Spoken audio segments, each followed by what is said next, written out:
Women's को किस time पे कंसीव करना चाहिए, मतलब पीरियड्स में या पीरियड्स के बाद या उससे पहले?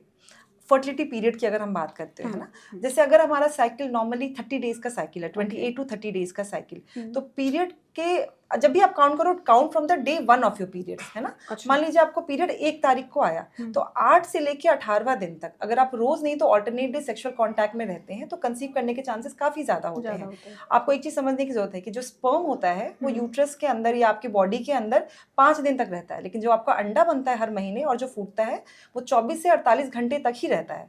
तो आप अगर रोज नहीं तो ऑल्टरनेटिव रिलेशन रखोगे तो कंसीव करने के चांसेस ज्यादा है। किसी वजह से 3 दिन का गैप हो गया तो आपका अंडा फिर नष्ट हो जाता है, फिर आपके कंसीव करने के चांसेस कम हो जाते हैं। तो बेबी प्लानिंग हम किस एज से किस एज तक कर सकते हैं?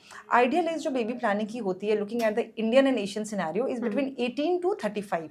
लेस देन 18 तो टीनेजर प्रेगनेंसीज हो जाती हैं, बहुत छोटे होते हैं बच्चे, उनको आइडिया भी नहीं है कैसे अपने आप को मैनेज करना है। एंड मोर देन 35, चूंकि हम ओल्ड तो हो रहे हैं ना, चीजें भी एज होती हैं, यूट्रस एज हो रहा है आपका, ओवरीज एज हो रही होती हैं, तो after 35 again complication increases in the baby also, in the mother also. तो आइडियल एज इज 18 से लेके 35 साल तक इंडियन सिनेरियो में। अच्छा, उसके बाद अगर करते हैं तो कॉम्प्लिकेशंस, हाँ, एबॉर्शंस के रिस्क, एबनॉर्मल बेबी होने के रिस्क, आपको बीपी होने का रिस्क, आपको शुगर होने का रिस्क, ट्विन प्रेगनेंसी, बहुत सारे रिस्क बढ़ जाते हैं।